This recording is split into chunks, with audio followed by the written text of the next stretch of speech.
Welcome to the Getting Real with Hillary show, where ordinary heroes tell extraordinary stories during unique and never been heard before conversations with your host, Hillary Arno Burns. Hillary's unique listening and way of asking questions results in conversations that aren't usually talked about, so you can create the life that you really want but are afraid you can't really have. We are demonstrating the greatness in the human spirit and creating a world where we all reclaim our birthright of joy, happiness, purpose, and passion. Now, here's your host, Hillary Arno Burns.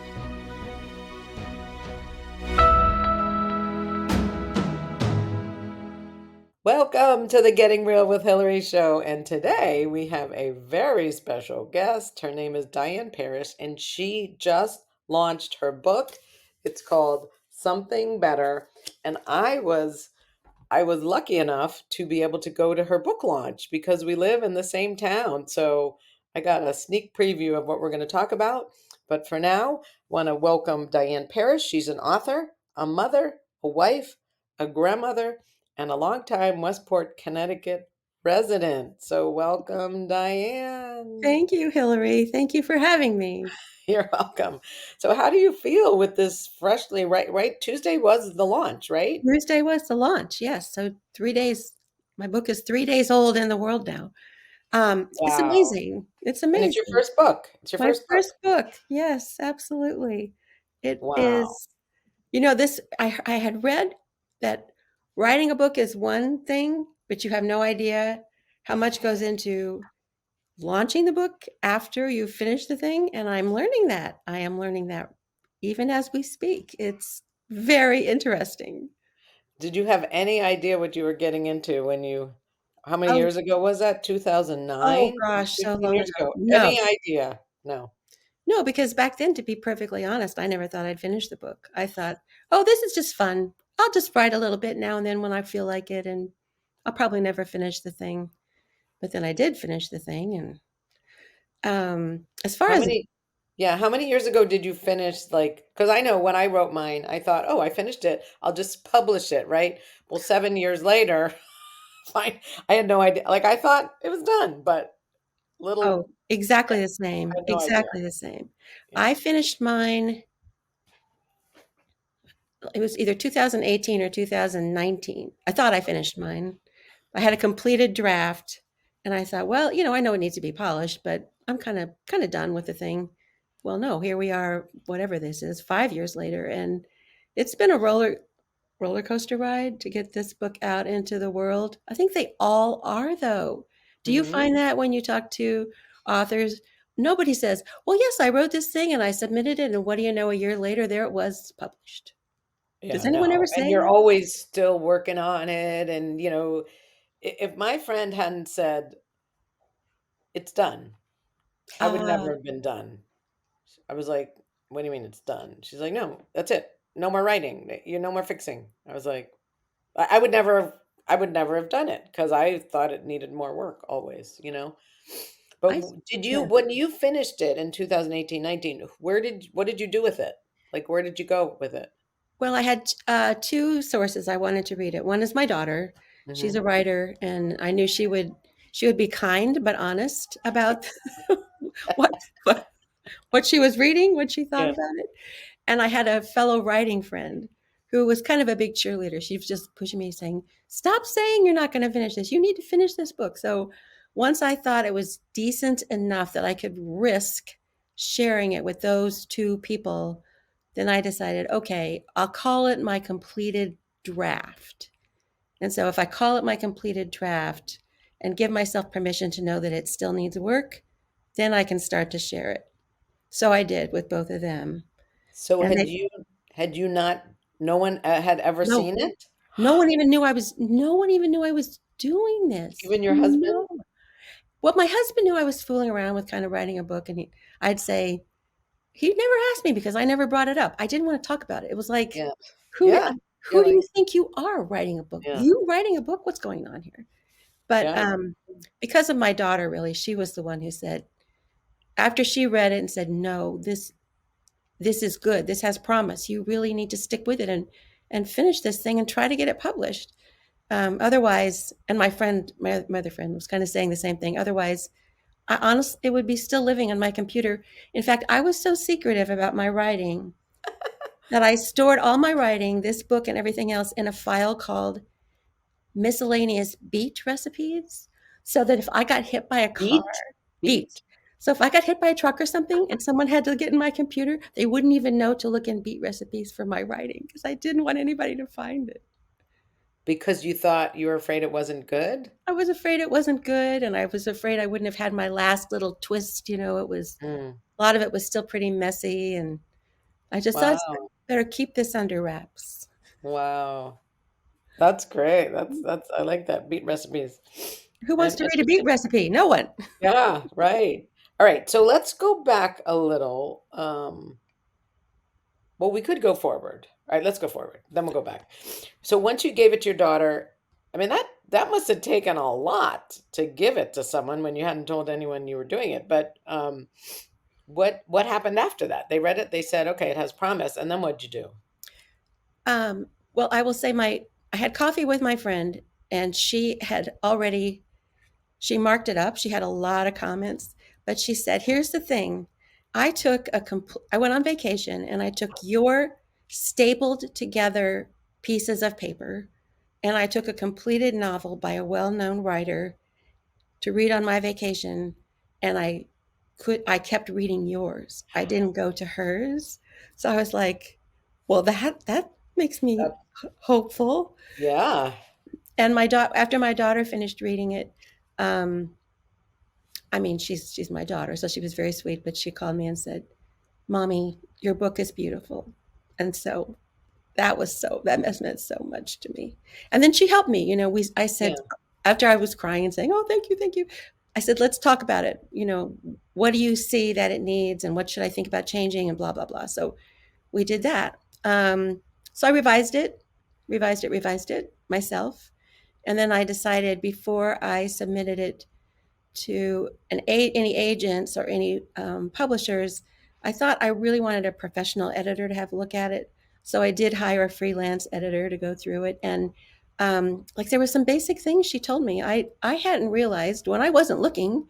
The world of fiction changed, and you didn't do third person omniscient narration anymore. I didn't. Have you noticed that? I didn't notice that. Yeah, it went right over my head. So the whole book was initially in third person, and she said, "No, you can't do that." She goes, you need to take it out and put it from the point of view of the different characters instead of just one narrator who knows all." So I had to rewrite the book from that point of view, which was a Oh, big so like it's surprise. Ruth's point of view or Yes, Ruth, David, whoever. So they're not saying I, but right? it's from Ruth's point of. Wow. Yeah, I don't think I was aware of that because I don't write fiction, so that's why. Hmm. yeah, yeah, yeah, David, okay, David rested his forehead. Yeah, I see. yeah. Wow. Okay, so then you had to rewrite it that way. I had And to then rewrite it that way. when you said editor, because this was something I didn't know that there were editors. Yeah, There they're were free. people who looked at typos, but what I needed was a copy editor. A copy editor. And they really look at the whole thing and does it flow and all that. That's what I was looking for, but I paid an editor to do typos way before it was ever necessary because I didn't know that there were two different things at the beginning. You learn Yes, you as you make learn. mistakes. Exactly, and Some waste are money. more expensive than others, right? Yeah. Yeah, I didn't Okay. know that either, but my writer friend um, had used a developmental editor for her book, Oh, and she really liked this woman and said, "I think you should have her take a look at it. She's great, and she's kind, and she'll really help you." And she helped me a lot. She helped me a wow. lot. So was that the editor that you just said about that Yeah, told you about the first yeah, yeah, person? Okay. yeah. Okay, So cool. she and I worked together and revised the draft, and Hmm. then I started submitting the book to agents. Did you do that? Submit to So agents? did you need a proposal, a book proposal? Well, it's different with fiction, I learned. I did not know this Oh, either. But with nonfiction, you need a proposal, and you yeah. don't necessarily need a completed manuscript. You need enough of an outline and a proposal that they can tell what you're going to write, and then they decide yes, no, maybe. With Okay. fiction, you have to have a completed book, and it's supposed to be as close to perfect as possible. Oh, And then you submit a query letter, which is a right. synopsis, all that. Yeah. So I submitted to a few agents, and I went to the Westport Writers Workshop, had a pitch and publish conference. Did you ever Mm. go to any of those? I went to the Westport Writers Workshop when it was still owned by Jessica Bram, Oh yeah. Hmm. and I worked with her. I was in her. That's how when I wrote it, and then I thought I was going to publish it, and thought I was done.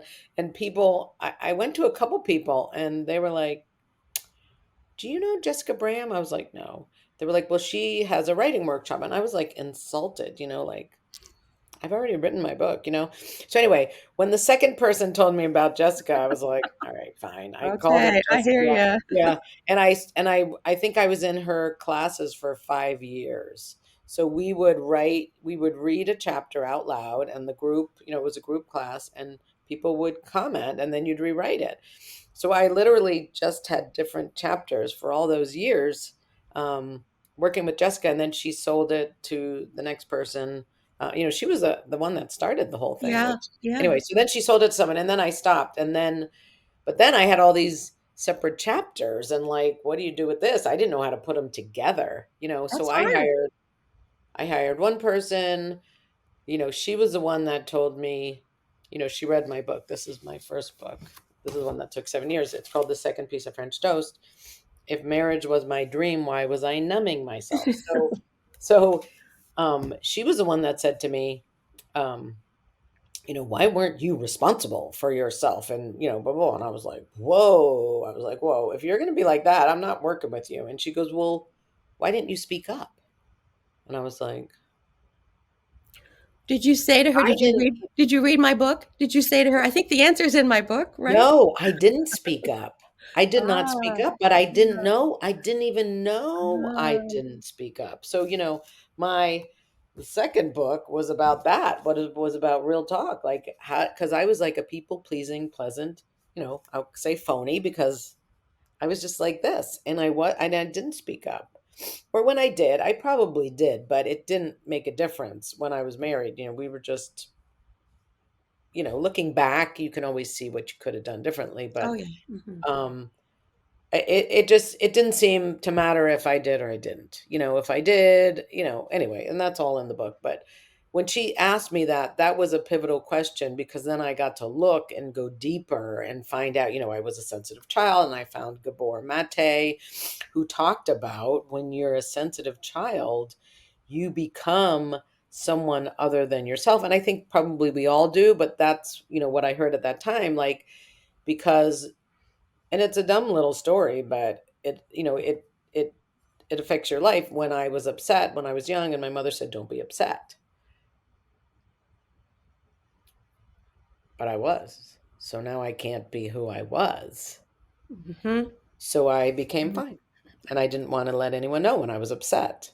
Hmm. So that was just, and eventually you get to that you don't even know you're upset. So it No. was really like being able to speak up about that was buried.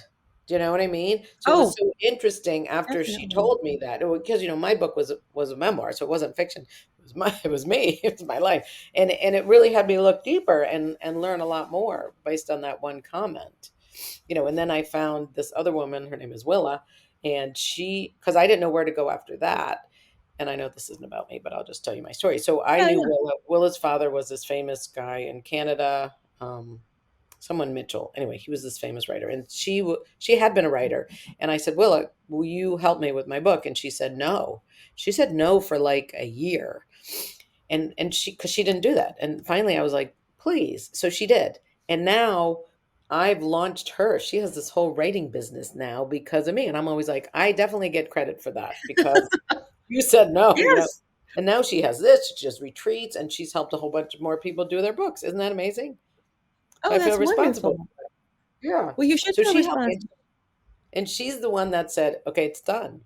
But then, again, this is my not your story, but then I didn't know. So if you had a publisher, that was different. I didn't have an agent. I mean, I did submit it to a company and they were like, if you're not famous, no one's gonna publish your memoir. So then I decided, okay, after I had taken months to do this book proposal and read books that were anyway, whatever. Each step was learning, but then I had to find a formatter. I didn't even know what that was. I found one, after months. I had to do a cover. I mean, all these things that I didn't know how to do. And eventually I published it on Amazon. So I think that was a different route than yours, right? So when you submitted your letters, what happened after that? Well, it depends, different results. Most of the time, most agents just ignore you. I mean, they have more people to deal with than they can deal with. So they So just they don't even say they don't no? even say no. They don't say anything. Oh my But, God. I signed up for a few classes. Oops, sorry about that phone. I signed up for a few classes where they kind of had to talk to me, and then they would give you advice. Um, Sorry about that. No, now mine's ringing. Isn't that funny? Oh gosh, well, busy phones. Can I call you later? Right? Or I'm putting it on do not disturb. There we go. I had my computer on it, but it didn't do my phone. Okay. Yeah, I Good. know that We're was my back. landline, which never rings. So of course now it Oh, would ring. Um, Need to it's a take that spammer. thing out, throw it away. Yeah. But so it was kind of discouraging. But one thing that was really eye opening for me, one of the people I submitted the query letter to, and actually asked for the manuscript, read the manuscript, and she said to me, "Well, you have a problem. If you want to sell books, if you want to sell this book, you have to do two things. You have to take all the God stuff out of there, and you have to put a lot more sex in there. And then you might have a book that can sell. But if you don't care whether this is a bestseller, if you want to write a book that is from your heart, that you can someday say to your grandkids, hey grandkids, this is Nani's book. This is the book I wrote, and be proud of it. Yeah. You write the book that's true to you." Well, that was so easy for me to answer. I had to write the book that was true to me. Yeah. So I did, and I had a publisher, and then that publishing company went out of business before my book came out. I know, right? Did they say sorry at least? Kind of. It's a long, messy story. Oh my It's God. really awful. Um, Worse for them than for me, obviously. Oh, I'm, oh, terrible for them. But then out of that, I got an agent, and then I got a different publisher, and we moved in this direction, and now it's happening. wow. I think the message for people um, is it's it's not necessarily gonna it's not that it's no, it's not gonna be easy. It's not gonna be how you think it is. No, And if you're committed, you get through. Like your publisher went, you could have quit, but you didn't. Like it takes something. It takes years. It might take years. It might take, lots of chances. But if when things like that happen, it doesn't mean it's because you're not supposed to write it. It means, hey, here's another hurdle to just get over and go around and ask for help. And, you're not alone and everyone goes through this. I think that's a really good point that you just made. If it doesn't happen, it doesn't mean it's not supposed to happen. It doesn't mean that you're doing anything wrong. It means, okay, that door closed. Now where do I go? And Right. the two people, my daughter and my friend Caroline, who were both helping me, were very clear about that. This does not mean this book is not supposed to exist. It means this is not the way it's going to exist. So try something else. Try this. Try this. Right. And Right. at It's first, I so great. Just try something else. I think so many times we get stopped. I know in other endeavors, I definitely got stopped by things when they didn't go, but with this, for some reason, I didn't, you know, and you didn't either.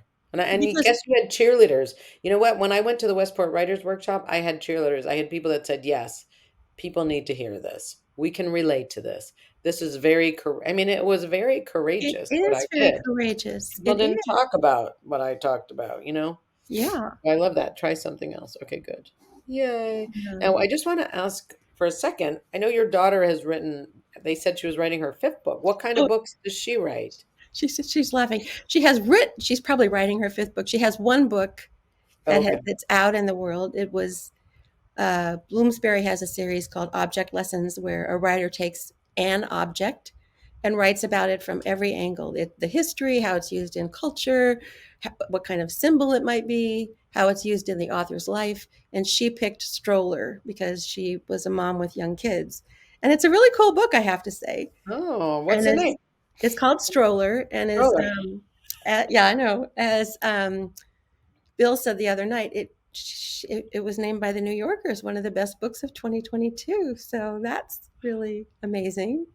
And what's her name? Just I know it's Her name Amanda. is Amanda Parrish Morgan. Okay, Amanda Parrish. So if you want to read the Stroller, Amanda Parrish Morgan. Okay, good. Yeah, I should have grabbed that. Wow, that's so cool. Yeah, because she was she seemed just so natural about writing and what she was asking. Like it seemed like it was her comfort zone, Oh, that absolutely. writer's world. But she And does she she's write articles and stuff too? Oh Like yeah, she's written okay, essays and short stories, and okay. she's written a ton. And she also teaches writing at Oh, Fairfield U, and she's taught it in high schools, and she teaches it privately. So she's very comfortable in that world for and that sure. being a writer. Wow. Yeah. Wow. Okay, good. All right, so back to you. So then you got the new publisher, and then when did you I think I could say Moss Media, right? That's how I found Yep. you. Yeah. Yeah. And they're right in Westport, right? They're right in Westport. I met Meryl at one of those pitch and publish conferences. She Oh, was okay. talking about the PR services they offer, and I had a great conversation with her. And at the time, I was with the little bitty publisher, and they have no budget for publicity, no budget at all. So Okay. I knew if I was going to do anything with publicity, I was going to have to pay for it myself. So, and I was impressed with Meryl. I thought she seemed like she really knew what she was doing. So I hired them to do a little bit with that other book. And then when that all fell apart, Meryl and I had had several conversations along the way that they would like to add to their publishing services a traditional publishing branch.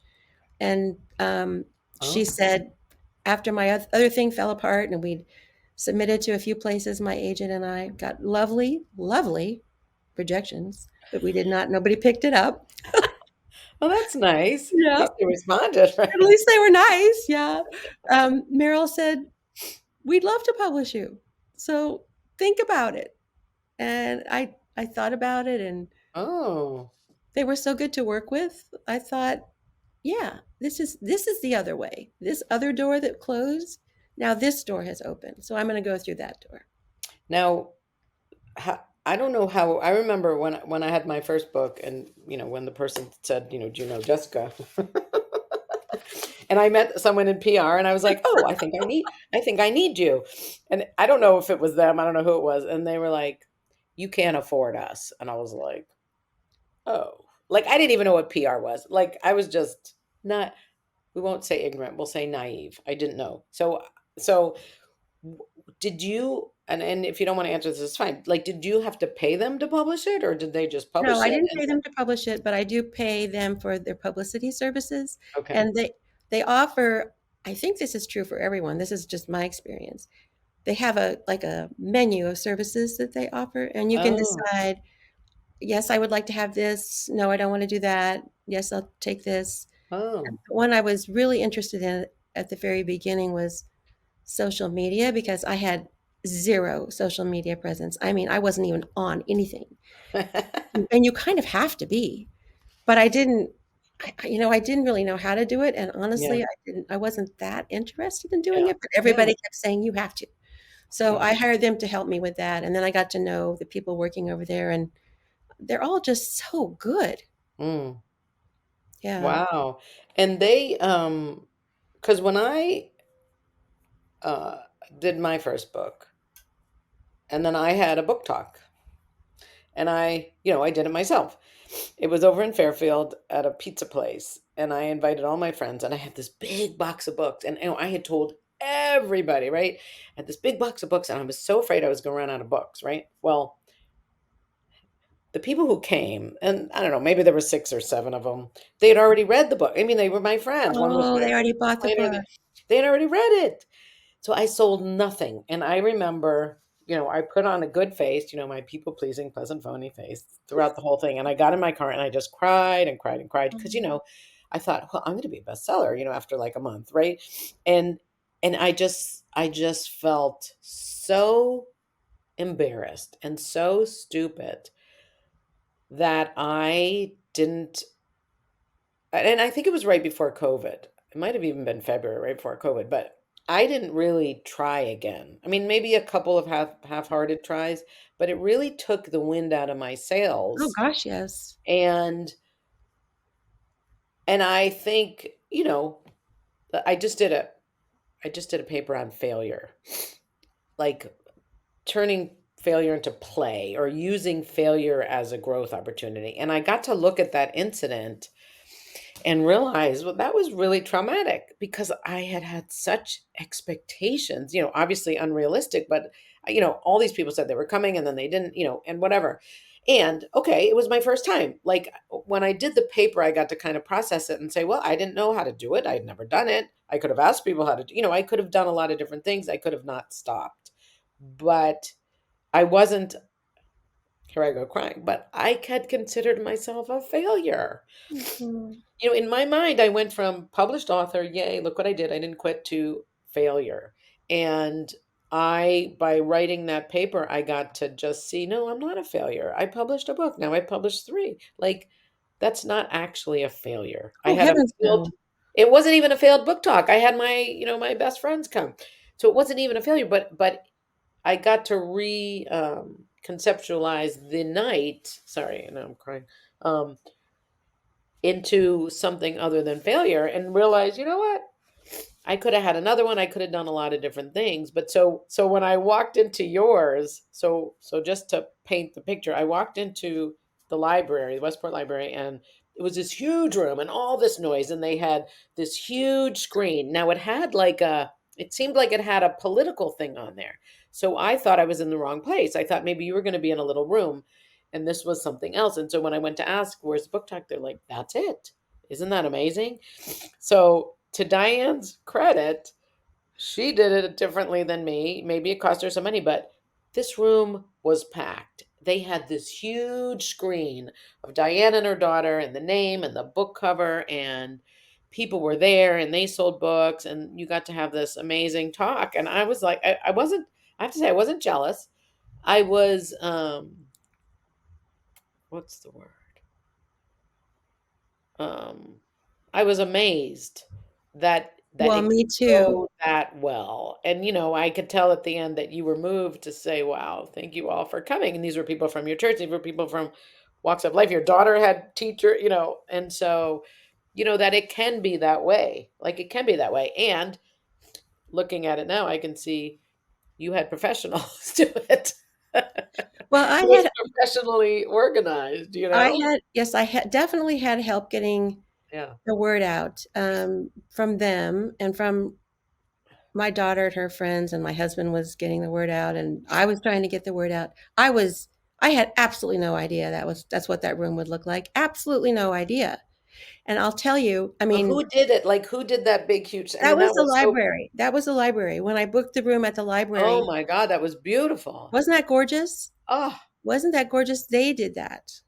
so it's like how many stories up? I mean, this is a room, just so people can get the impression. It's a library, but they have like, it's almost like a theater hall. It is. Like It it's like is. a speaker's place. And so they had this screen that must have gone up 3 stories of Diane's face and her daughter's face I mean, more than life-size picture of the More book. than life-size picture, yes. It Well, was that's just, what they that's what they do. My that's nice. husband does some volunteer work for the library. He holds more or less on a monthly basis.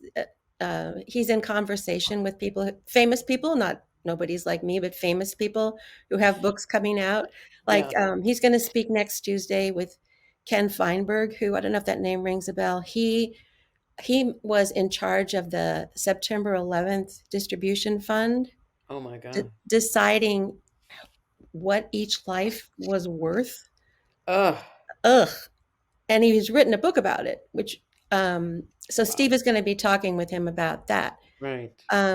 So we knew what is possible, what the library can do with Yeah. that amazing space that they have. But I had no idea it was going to be like that. Absolutely no idea. I mean, people kept saying, I'm coming, I'm coming. But people say that. Yeah. And I Yeah. was like, okay, thank you. That's great. Yeah. I didn't really think they would, honestly, but they did.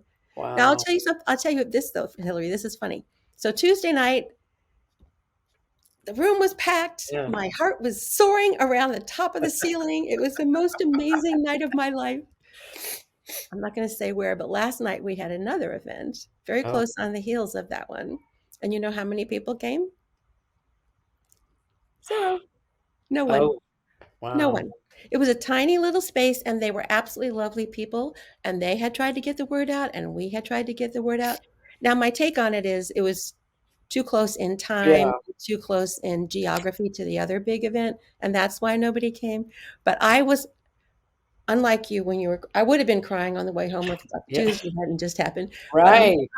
on the way home, I was actually kind of laughing, going, just don't get too full of yourself, girl, because that Yeah. was one night. This is another night. Any night, anything can happen. So it was Thursday. So it's 2 nights later. Yeah. Well, maybe it just wasn't publicized this much, Who 'Cause knows? I didn't Who even knows? really know about it. Wow. No, I would have no. come.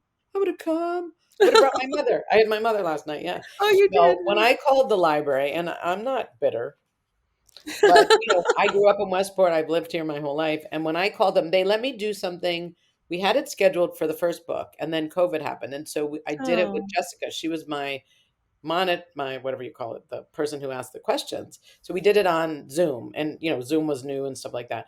When I called up about the second book or the third book, they were like, "Oh no, we're booked. We can't Hmm. possibly get you in until January." I'm like, "Well, that's fine." And they were like, "Well, no, it'll be too old then." And I was like, "Oh, Hmm. I'm getting the brush off here." So then I was like, "Well, Diane got in. How did Diane kind of?" But then when they said, and I'm not saying this is why, but your husband very involved with the library, of course, you know. But I was kind of like, whew. But the Stratford Library let me do it. They let me do it all the time. They're a work client, and so it's really like you're not a hero in your own town or whatever. But I just thought that was interesting. So, but I didn't have any jealousy. I was happy for you, which Oh, is well, thank which you. is a that's growth. That's growth for me, right? Because it was just so phenomenal. But it's good to see like what can happen. But it Yeah, could have it's good. also been the library publicity maybe was bigger and better than the second place Well, too. I think it was all firing on Yeah, all fronts. The library right, had publicity, the publisher had publicity, my right. social media. I mean, we were just blasting it everywhere. Yeah. And So that was the first day your book was released too. So the yeah. day, yeah, Wow. So cool. All right. Well, this is yeah, fun. yeah, it All right. is. So we're going to go to our commercial break with a word from our sponsor, and we'll be right back. All right. See you in a minute.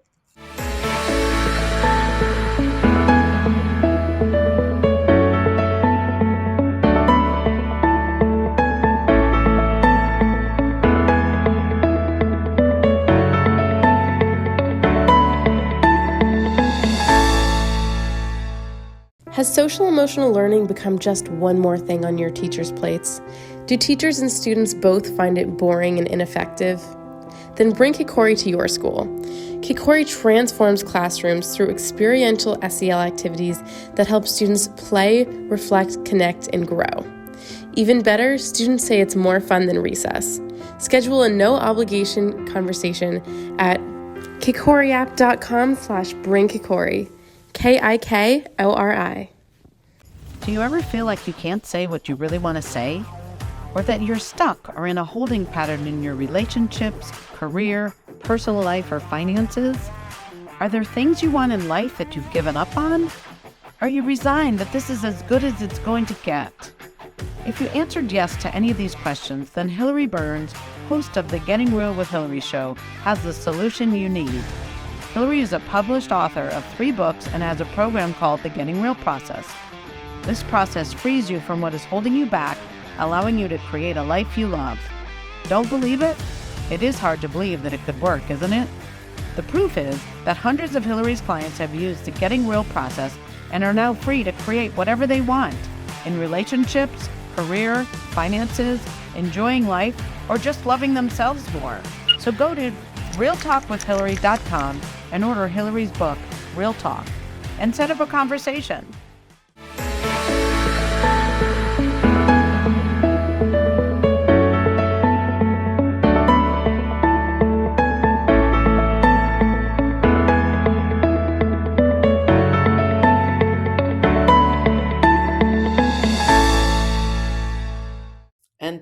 as always, to our sponsor, KakoriApp.com.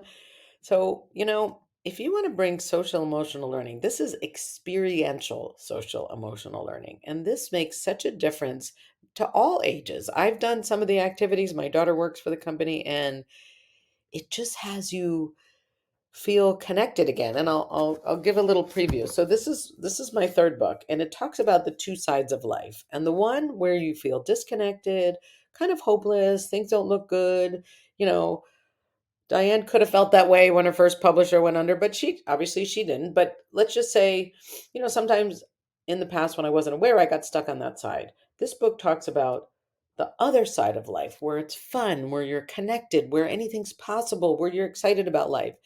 Kakori, just to go back to them, they bring you to that other side, and they bring your children, and they get connected, and they get social through these activities. So if you'd like to bring it to your schools, which I totally recommend, to your businesses, to your teams, go to kakoriapp.com. It's a platform. It's not an app. I was corrected.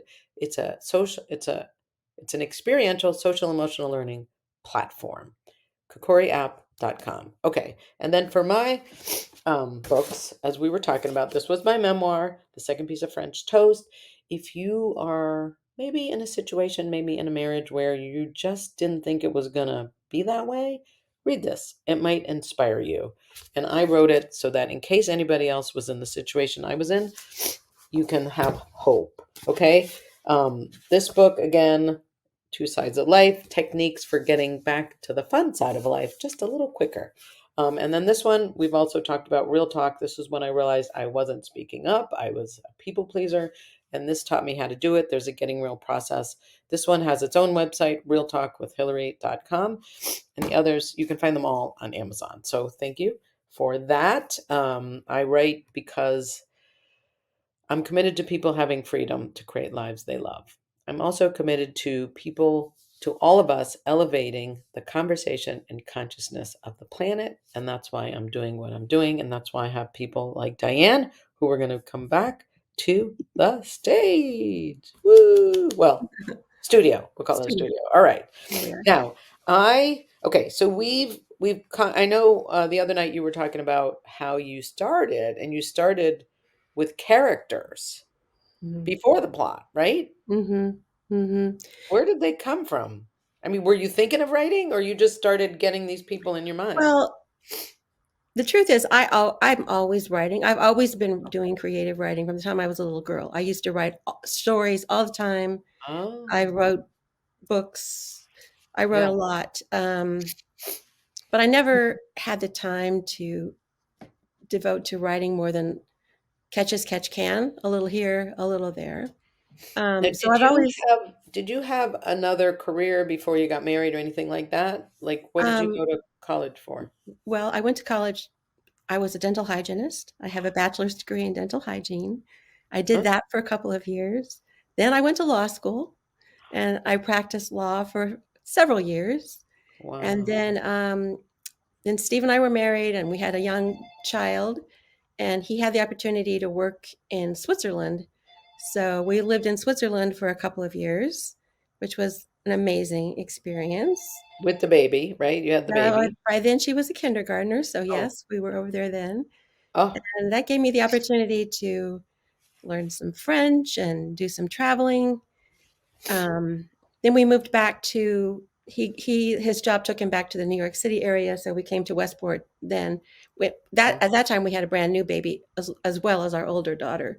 okay. So that's when we came to Westport. And I always did some writing. I would submit an essay here and there, or write a short story here and there. But I never really got serious about the book until some events were happening in my real life that I was observing about the importance of forgiveness and what Now, lack of forgiveness. yeah, before we go there, I just something stuck in my brain because my father was a dentist. What's the connection from dental hygienist to law school? Absolutely nothing. Like, that's quite a leap from teeth Well, to here's the. what it is. Here's what it is. I found that I was not loving dental hygiene. So I went to a career Don't blame you. counselor, Yeah. and she gave me a skills and interest inventory. And at the end of the skills and interest inventory, it came out that the things I enjoyed most were writing, reading, analysis. A couple, I don't remember the others, and so they Yeah. listed the careers that might Oh, work with that. And at the top of the list was law school. I didn't have any lawyers in my family. I wasn't really quite sure what I would do as a lawyer, but it seemed interesting. So I applied oh. and got into law school. I kind of had this Where'd half-baked. you go? The Were you University of married Kansas. then? University of Kansas. That's where we lived then. So you Um, were already married. I was married to someone else at the time. I've been divorced, but now Steve and I've been married for 42 years. So I Oh, had a okay. mini marriage when I was So very young. Kansas, okay, so Kansas was with the first guy, and so that's where you went to Law school. law school. Oh, okay. So then where did you meet Steve? After law school, when I was working at the law firm, he and Still I in were in the same Kansas? law firm in Kansas City. That's where we met. Yeah. Hmm. Ah, wow. Oh, so you met him at the law firm. How Hmm. cool. Hmm. Oh. So Yeah, then after that, is that when you moved to Switzerland from Kansas? Or did from you have another? Kansas. We moved to Switzerland from Kansas, and then from Switzerland to Westport, and that's where we've been since then. And where did you grow up? My family moved a ton. I grew up in all over the Midwest, Okay. different places in Missouri, different places in Kansas. I lived for a while in North Dakota. So Ah, we bopped around. for your father's job? Yeah, for my father's job. Who did he So work? he was in insurance, and we tended to move every 2 or 3 years, which is interesting. Hmm. Yeah, insurance, you don't usually move. Well, he was with a big insurance company, and they wanted to open new territories. And my dad seemed to have a skill for that. So they would always say, "Hey, you go here." And in the 60s, when your Yeah, company says, "Hey, you go here," you go there. yeah. Well, he was good at it, obviously. Yeah. So Yeah. interesting. So I thought at first when you said that it was military, but obviously not if you were just No, in the Midwest. no, just in the That's Midwest. not No, where the, no, yeah. no overseas Oh, postings or anything like that. No. cool. Oh, that's so cool. Mhm. Okay. So good. So far we've gotten so that because one guy I told something about the book that he didn't want me to say and he was kind of bad. Oh, So we haven't talked about the book, so I haven't been able to give away any secrets no. yet. Oh, we have not given away any secrets at all. So anyway, okay, I wanted to ask about the title because I have read the book, Something Better. Where did you Well, we were talking about I know I interrupted you about whatever. So we were talking about the characters. How, okay, you had been, I asked you about that. Then we'll go to the title. So you said you were always been writing. So when these characters came to you, like, how did that happen? That's that's a mysterious process. They came to me wholly formed. I mean, I saw what they looked like physically. I knew what they were like in terms of their personality, in terms of their character, in terms of what they cared about. I just knew them. I just knew them. Now, did you know, like, that Ruth was married to David? Yeah, I Or saw did them you as know they were in the same book? I knew they were in the same book, and Okay, good.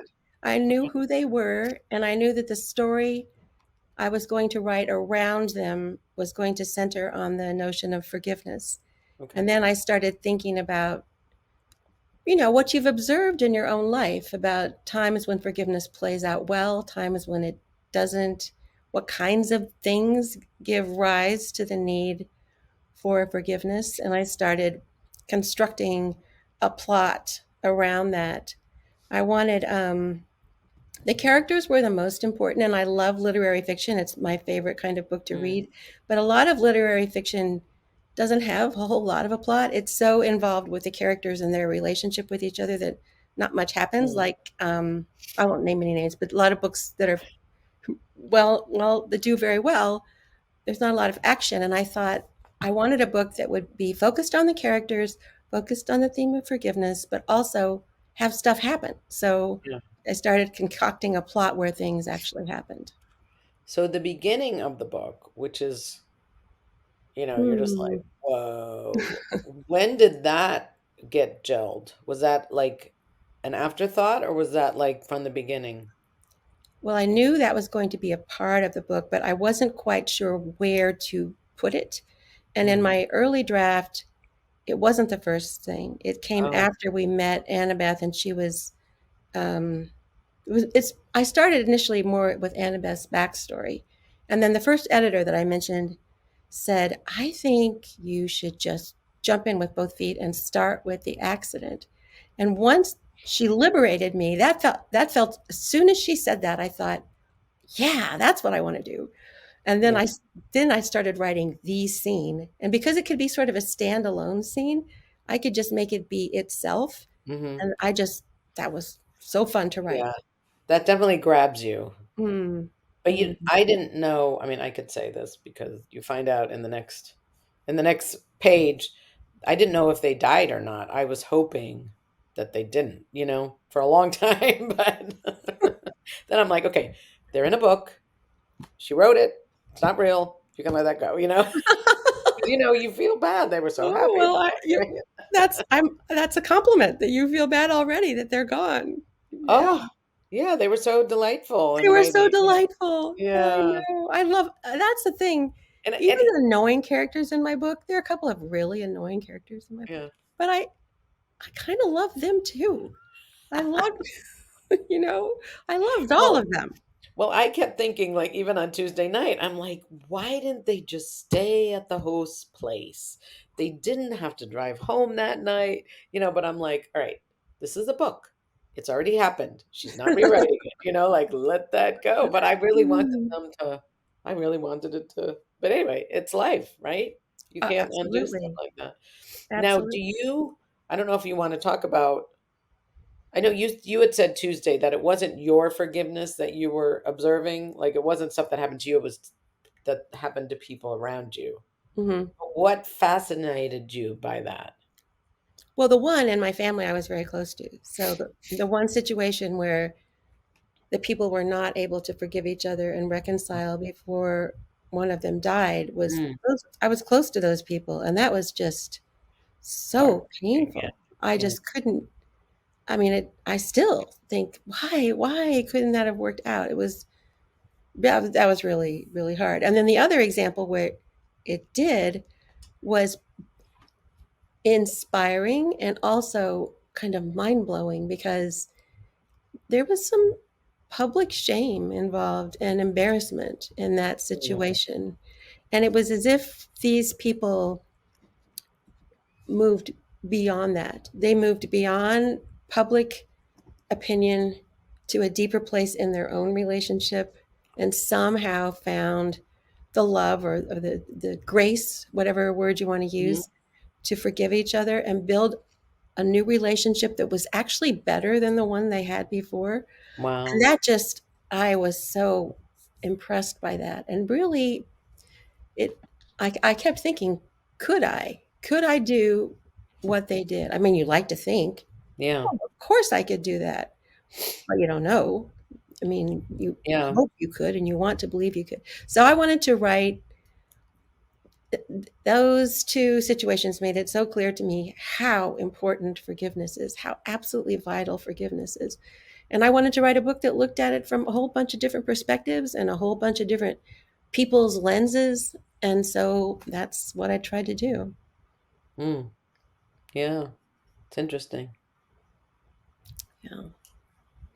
Well, it's really, I was just reading another book. It was fiction, but when the husband just leaves and he's having an affair with, anyway. And the father said, "Well, why don't you look at your own part to the wife, his daughter?" And she was like, "No." But then she starts looking and being seeing if she can be responsible for her part.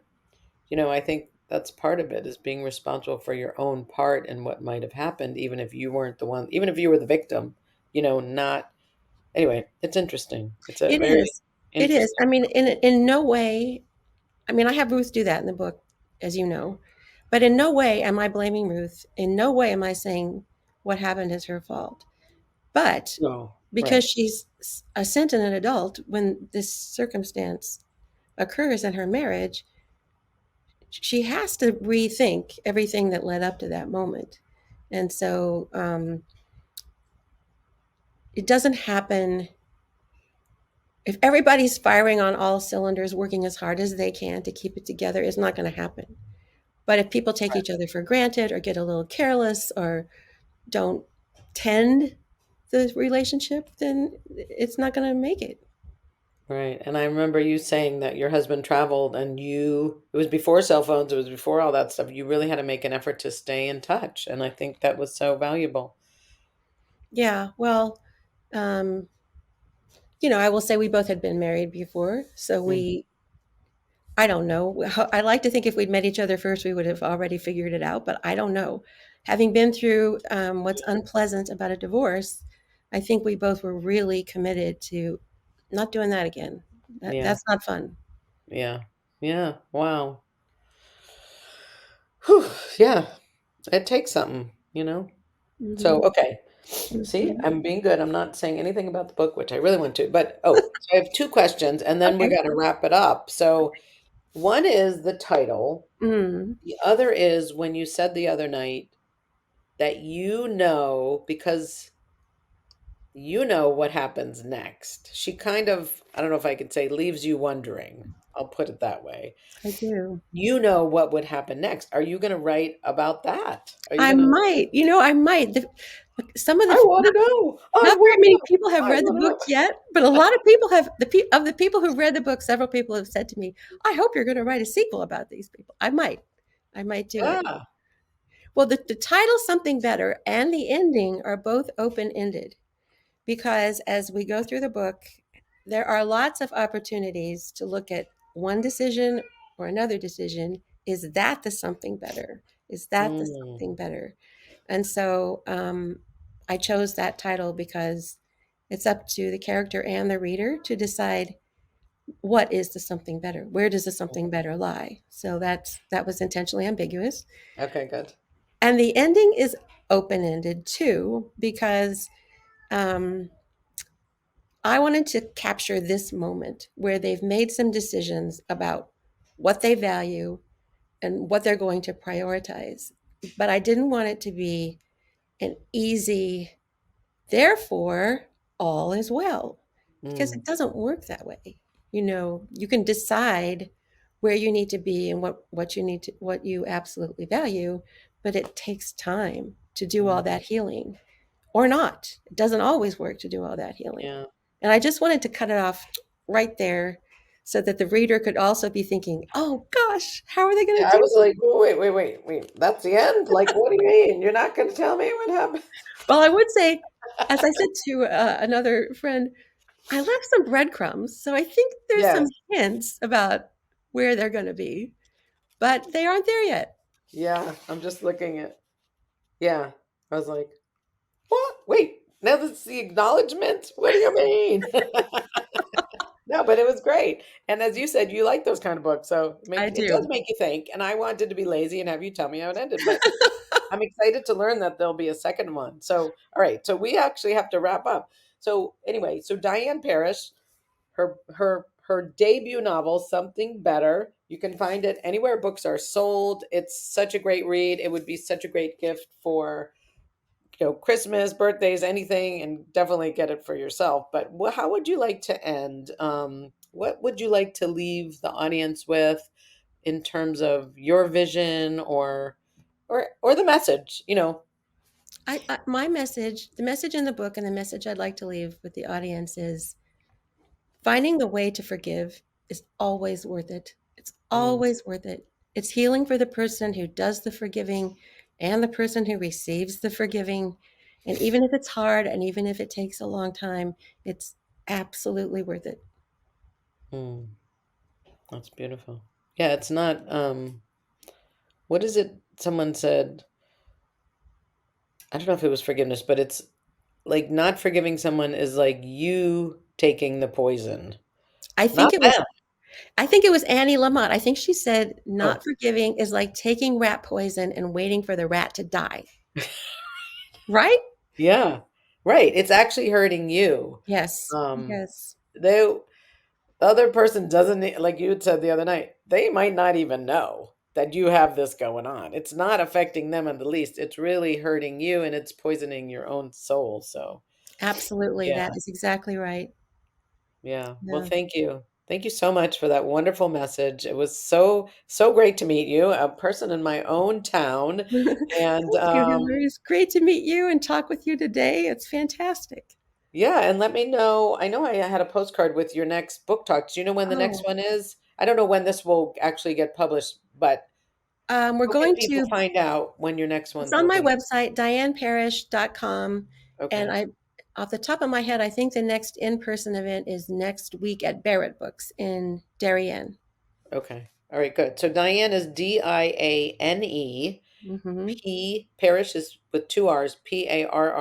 Yes. Get the Bring it. screen. Yeah, there. Okay, good. And .com. And you can find out everything about Diane, encourage her. She's a brand new author, and we're just so excited for you and your success. Thank you. Thank you, Hillary. Thanks so much. All right, awesome. Thank you for watching this episode. I started Getting Real with Hillary when I discovered that I was a people-pleasing, pleasant phony and wanted to be more of my real self.